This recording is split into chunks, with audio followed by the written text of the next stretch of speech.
بسم اللہ الرحمن الرحیم۔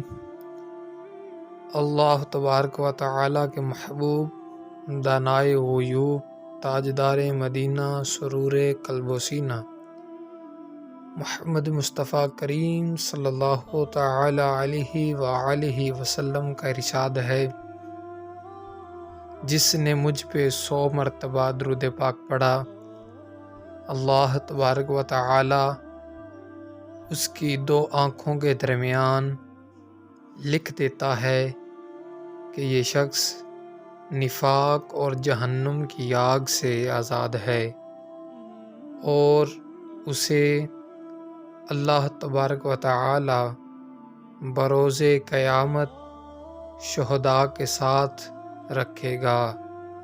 سبحان اللہ، صلو علی الحبیب صلی اللہ علیہ وآلہ وبارک وسلم۔